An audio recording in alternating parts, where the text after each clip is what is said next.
Imagine a luxury Cadillac that weighs nearly 5,000 pounds. Now imagine it has two V8 engines working independently, fighting physics just to move the same car forward. This was not a concept, it was not a prototype, and it was not built by Cadillac. In the early 2000s, a small Florida company took an ordinary Cadillac Eldorado and turned it into a twin-engine, all-wheel drive monster that could out-accelerate European supercars. And then, it vanished. Almost no one talks about it. Almost no one wants to remember it. This is the story of the Mosler TwinStar and why it might be the strangest Cadillac that ever existed. To understand why the Mosler TwinStar exists, you have to understand Cadillac at the end of the 1990s. This was a brand in crisis.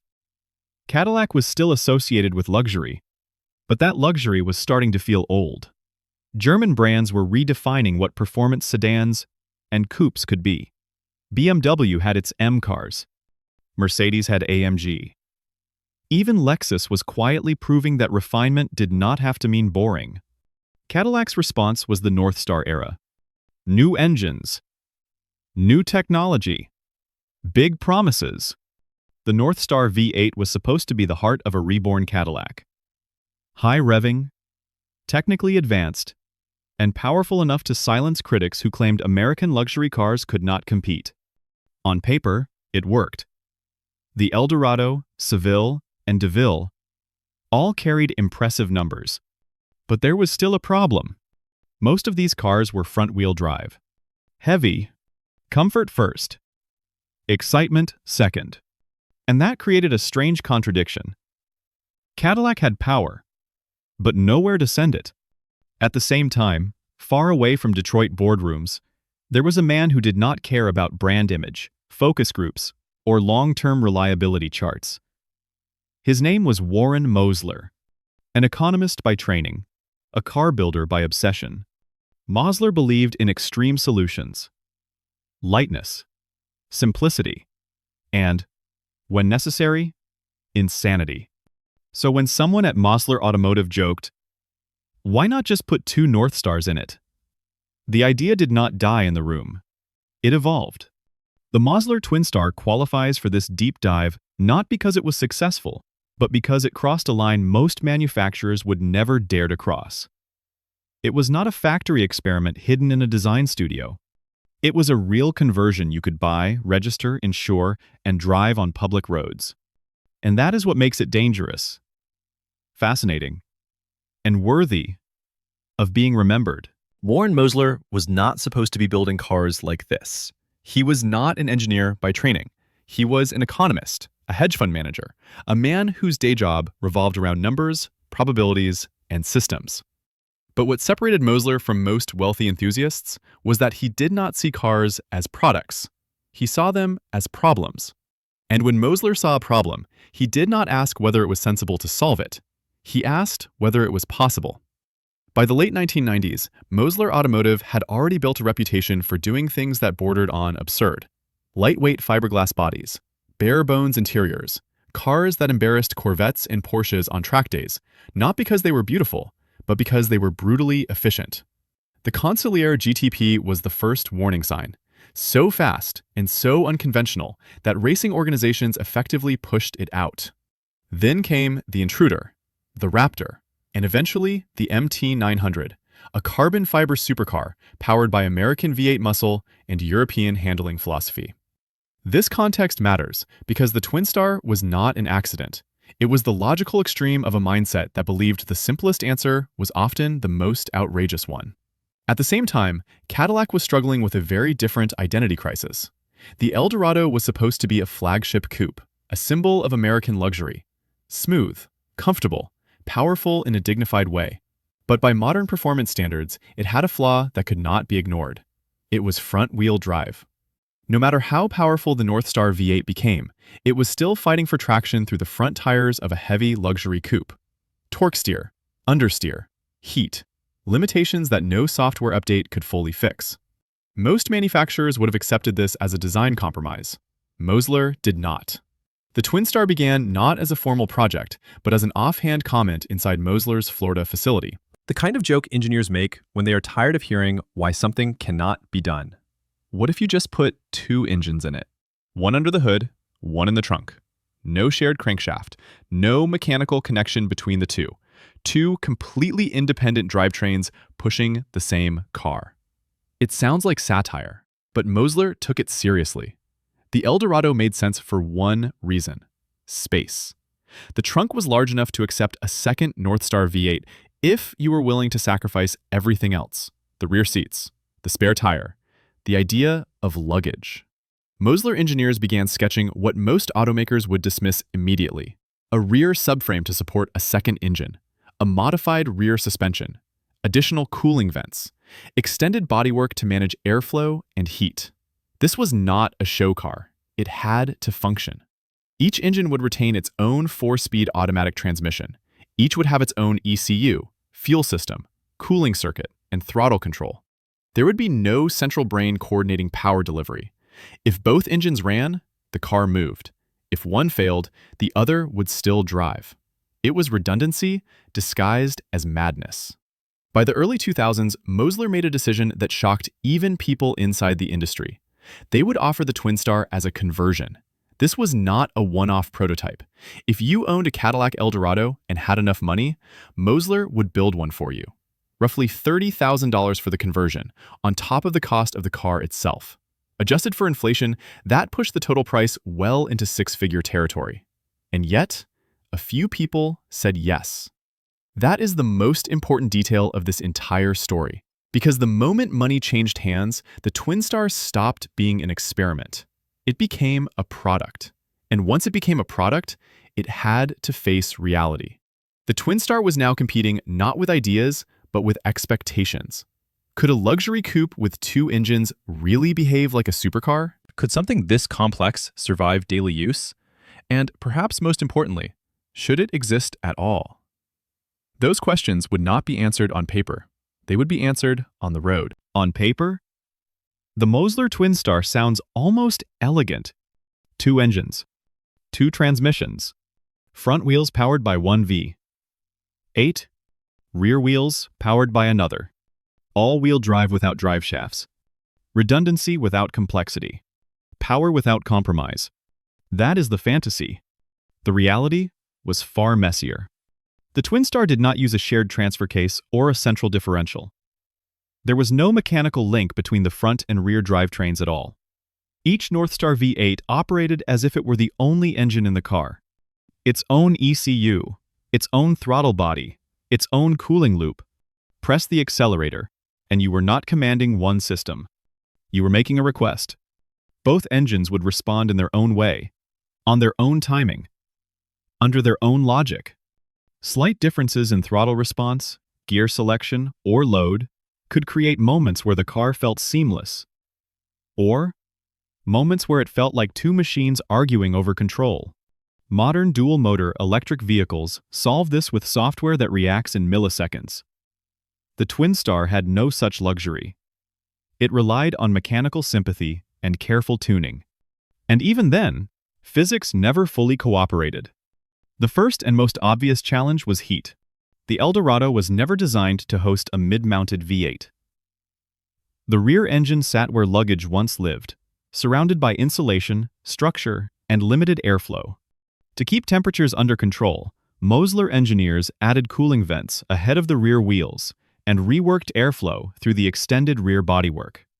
Even so, heat soak was unavoidable. In traffic, especially in warm climates, the rear of the car became a thermal reservoir. Owners reported intense heat buildup, not just in the engine bay, but through the structure itself. This was not a minor inconvenience. It shaped how the car could be used. Then there was weight. A standard Eldorado already pushed the limits of what a front-wheel drive coupe should weigh. Adding a second engine, transmission, fluids, subframe, and cooling system pushed the TwinStar close to 4,800 pounds. The distribution, however, improved. With mass now split between the front and rear, the TwinStar achieved a near-balanced layout compared to the nose-heavy original. Under acceleration, traction improved dramatically. Wheel spin was reduced. Launches felt violent, but controlled. At least in a straight line. Cornering told a different story. Two independent drivetrains meant two independent torque curves. Subtle differences in power delivery, could introduce unexpected yaw moments. The car was stable when driven smoothly, but aggressive inputs demanded respect. This was not a car that forgave mistakes. Suspension modifications helped, but they could not rewrite the laws of mass and momentum. And yet, when everything aligned, the performance was undeniable. Mosler claimed 0 to 60 in 4.6 seconds. Car and Driver tested it and recorded 5 seconds flat, with a quarter mile in the mid-13-second range at over 100 miles per hour. For a luxury coupe of this size and era, those numbers were shocking. More shocking was how normal it looked doing it. From the outside, the TwinStar barely announced itself. Slightly extended rear bodywork, cooling vents, a relocated license plate. To the untrained eye, it was just another Eldorado with mild modifications. Inside, it was pure Cadillac. Leather seats, digital gauges, sound insulation, comfort. You could be surrounded by luxury, while two V8s worked themselves to exhaustion behind and ahead of you. This duality was the TwinStar's greatest achievement, and its greatest flaw. Because the same engineering that made it fast also made it fragile. Maintenance was complex. Diagnostics were doubled. Parts were expensive. And no dealership had any idea how to service something like this. Insurance companies did not know what to do with it. And then there was the simplest question of all. What happens when one engine fails? The answer was both comforting and terrifying. The car would still drive. One engine could carry the load alone. The TwinStar would limp, but it would move. A redundancy that sounds reassuring, until you realize that something extreme enough to kill one Northstar could be silently cooking the other. This was not engineering for convenience. It was engineering as a statement. The Mosler TwinStar had one problem no amount of engineering could solve. It did not know what it wanted to be. Was it a supercar? A luxury coupe? A technological stunt? Or simply proof that someone could do something outrageous if given enough money and freedom? Mosler Automotive tried to answer that question with marketing. They framed the TwinStar as a performance monster hiding in plain sight. Their advertisements leaned heavily on numbers. 600 combined horsepower, all-wheel drive, 0 to 60 times that embarrassed cars costing similar money. In one ad, Mosler boldly claimed the TwinStar could rival and even surpass the world's supercars. On paper, this was not entirely wrong. But marketing does not exist on paper. It exists in the minds of buyers. And in the minds of buyers, the TwinStar created confusion. Supercar buyers expected drama, exotic design, engine noise behind their heads, not behind sound insulation. They wanted identity. Cadillac buyers expected comfort, reliability, prestige. They did not expect to explain why their trunk contained a V8 engine. The TwinStar lived between these worlds and belonged, fully, to neither. Automotive media did what it always does with something strange. They tested it. Car and Driver treated the TwinStar seriously. They measured it, timed it, drove it hard. Their verdict was surprisingly positive. The car was fast, shockingly fast for what it was. More composed than expected. Less chaotic than rumors suggested. Road and Track echoed similar sentiments. They acknowledged the absurdity, but also admitted that when driven within its limits, the TwinStar worked. That should have been enough. But it wasn't. Because media praise does not equal market trust. The TwinStar was not sold through Cadillac dealerships. It was not backed by a major manufacturer. Buyers were asked to trust a small Florida company with a reputation for extreme ideas, not long-term support. And then there was Cadillac itself. Cadillac never embraced the TwinStar, never acknowledged it, never celebrated it. From a corporate perspective, that silence made sense. The TwinStar challenged Cadillac's carefully curated image. It suggested that the brand's own engineers had not gone far enough, that outsiders had to step in to unlock performance Cadillac supposedly wanted. For a legacy brand, That is uncomfortable. So the TwinStar existed in a strange cultural vacuum. Too official to be a joke, too unofficial to be embraced. And yet, it did attract attention from a very specific type of person. Jay Leno owned one. That fact alone should have guaranteed immortality. Leno is known for celebrating automotive weirdness. If a car deserves to be preserved, he usually finds it. Clarence Clemens, the legendary saxophonist from Bruce Springsteen's E Street Band, also reportedly owned one. A musician known for excess, personality, and presence, the TwinStar fit that image perfectly. But celebrity ownership did not change the underlying reality. There were simply too few cars. Around 5 completed units, depending on which source you trust. Not enough to create a community. Not enough to build mythology. Cars become cultural icons when people see them repeatedly. When they appear in films. When they show up at shows. When stories circulate. The TwinStar rarely left private collections. It was expensive, complicated, and too strange to be casually driven. Over time, it faded. Not with scandal. Not with recalls. But with silence. Even today, many Cadillac enthusiasts have never heard of it. Some refuse to believe it was real. Others assume it was a concept car. That misunderstanding is part of its legacy. Because the TwinStar represents a type of automotive creation that no longer fits modern culture. One driven by individual obsession rather than brand strategy. One that values possibility over optics. In an era of focus groups and risk management, the TwinStar feels like a relic from a different mindset. And perhaps that is why it had to disappear. By the time the Mosler TwinStar reached the road, the most difficult work was already done. It existed. It ran. It was fast. What remained was the part no engineer likes to talk about. Living with it. The first problem was cost. And not just the kind you pay once. The conversion itself was expensive. Roughly $30,000 at the time, on top of the price of a new Cadillac Eldorado. Adjusted for inflation. That pushed the total cost well beyond what many actual supercars demanded. But purchase price was only the opening act. Maintenance was relentless. Every system existed twice. 2 engines meant double the oil changes, double the cooling systems, double the sensors, double the potential points of failure. Diagnosing problems was not just difficult, it was ambiguous. When something felt wrong, you had to determine which half of the car was responsible. Even worse, very few people were qualified to work on it. Cadillac dealerships were not trained to service a car with an engine in the trunk. Mosler was a small company with limited support infrastructure.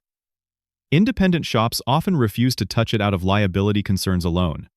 Owning a TwinStar meant becoming your own project manager. Then there was heat. The rear engine compartment ran hot under ideal conditions. In traffic, or during extended driving, temperatures climbed quickly. Heat management shaped when and where the car could be driven. This was not a vehicle you casually took on long summer road trips. Comfort, ironically, suffered. The Eldorado's hallmark had always been effortless cruising. The TwinStar turned that into a negotiation. Between engine noise, heat soak, and constant mechanical awareness, the experience demanded attention. Insurance companies added another layer of difficulty. The TwinStar did not fit existing categories. It was not factory stock. It was not a simple aftermarket modification.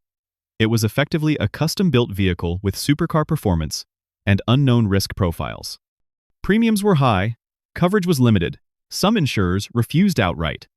But the most uncomfortable truth was this. The TwinStar solved a problem Cadillac never asked to solve. Cadillac's front-wheel drive platform was not meant to be a performance halo.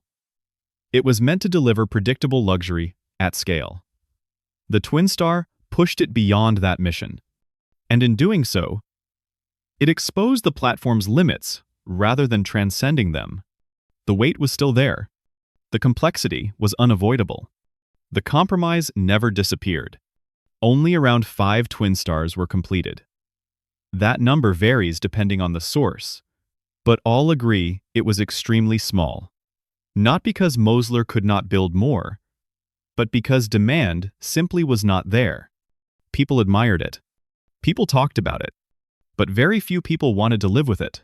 And then time did what time always does. Northstar engines gained a reputation. Head gasket issues, cooling sensitivities, maintenance costs that escalated with age. Problems that were manageable in a single-engine car became intimidating when doubled. The TwinStar aged faster than normal cars. What once felt bold began to feel risky. And quietly, without an announcement, the project ended. No final edition. No farewell press release. No legacy program. Just a handful of cars scattered into private hands. The TwinStar did not fail because it was stupid. It failed because it was too honest. It showed what happened when you chased performance without compromise, and then asked real people to live with the consequences. In that sense, it did exactly what Mosler intended. The Mosler TwinStar did not disappear because it was slow. It did not disappear because it was unreliable. And it did not disappear because it was uninteresting. It disappeared because it asked a question the industry did not want to answer. If a small company with limited resources could take a front-wheel drive luxury coupe and turn it into a 600 horsepower all-wheel drive machine, then what excuse did the big manufacturers have? The TwinStar exposed something uncomfortable. That performance was not always limited by technology. It was limited by fear. Fear of warranty claims. Fear of brand dilution. Fear of customers not understanding the product. Fear of explaining complexity.